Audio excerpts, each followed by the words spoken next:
Stranger Things Season 5 Volume 1 has now arrived on Netflix, and I'm sure most of you have already watched all 4 episodes. And after witnessing the jaw-dropping ending of Episode 4, it becomes essential to talk about it. In this video, you're going to get answers to every question related to Stranger Things Season 5 Volume 1. So let's break it down.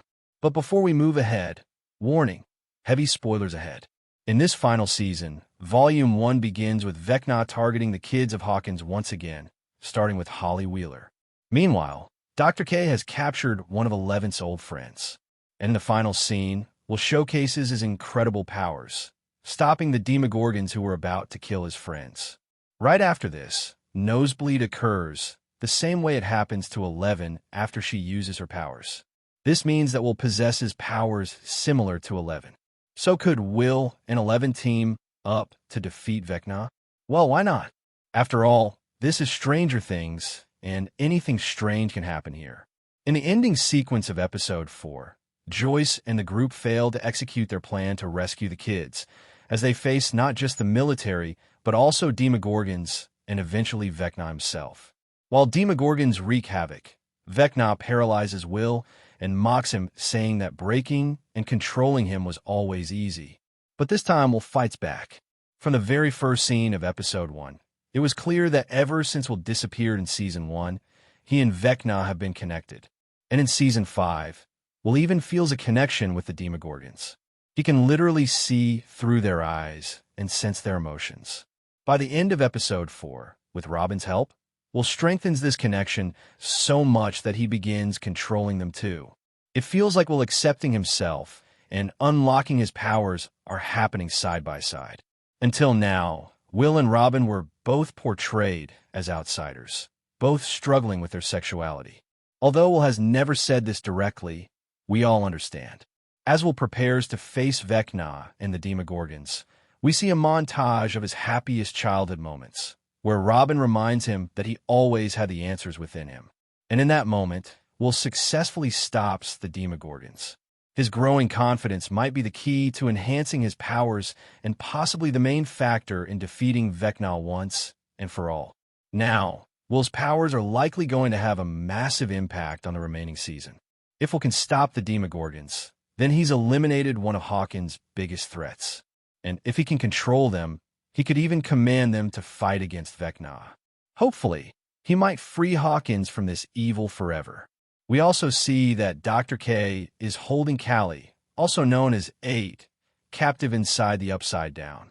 Perhaps she wants more information about Eleven and her powers. Dr. K knows very little about the events in Hawkins.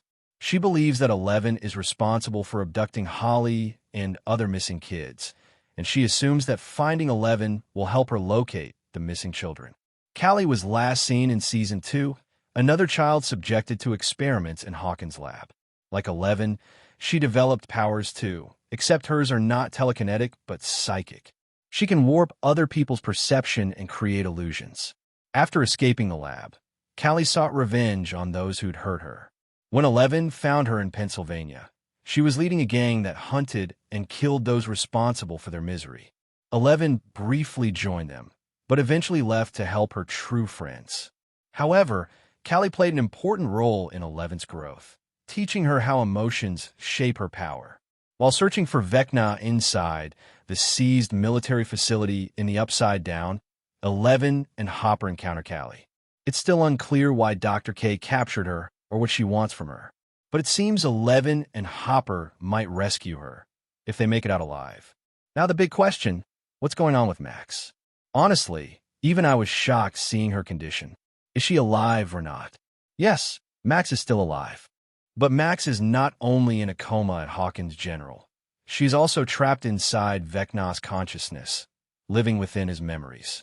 She appears before Holly at the end of Episode 3 and tells her everything that happened to her in Episode 4. Max says she should have died, and for a moment, she actually did. But then she felt as if someone was calling her back, and she woke up inside Vecna's memory realm. There, she saw everything from her high school years, including the exact moment when Vecna cursed her. However, she still has a faint link to the outside world. Whenever Lucas visits her, she can hear the music playing in her hospital room. And when she comes close to escaping, she can even feel Lucas's hand resting over hers. This music was her only bridge to the real world and was about to pull her out of Vecna's grasp. But suddenly the music stopped, the escape gate closed, and Vecna quickly found her again within his memories. Eventually, Max ends up near a cave, one Vecna is clearly afraid of and refuses to enter. Because of that, Max has built herself a safe place inside that cave, though she has stopped trying to escape. But after Holly arrives, Max comes up with a new plan. For now, Holly must return to Vecna's house and act normally so that Vecna suspects nothing. She'll wait for the right moment. Now the real question is, what does Vecna want from Holly and the kids of Hawkins? Vecna claims he is reshaping the world and chooses children because their bodies and minds are weaker, easier to manipulate. He mocks Will, calling him the first pawn in his grand plan, someone who shattered too easily. It isn't clear why he began with Holly. Maybe because she's Mike's sister and very close to Will.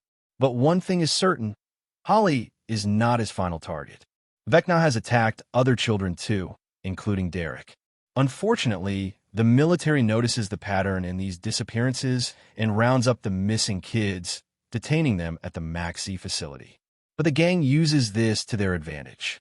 Derek is sent straight into the core of the operation, and a tunnel is dug underground to rescue Vecna's targeted children. Meanwhile, Nancy, Jonathan, Steve, and Dustin track a Demogorgon in the Upside Down, hoping it will lead them to Vecna and to Holly. It's also likely they may join Eleven and Hopper to break out of the military compound. The biggest flaw in Vecna's entire plan is that he underestimated not only the children of Hawkins, but Will. As we saw in all 4 episodes of Volume 1, Will has learned far more about his connection to Vecna than anyone expected, and he is now ready to fight back head-on. Meanwhile, Derek, one of my favorite characters, shows immense courage by entering Max Z and providing crucial information to the heroes. He even convinces the other kids to escape through the tunnel. Derek is definitely a delightful and dynamic presence, and perhaps this very unity and resistance will be the reason behind Vecna's eventual downfall. But for that, we'll have to wait eagerly for Volume 2.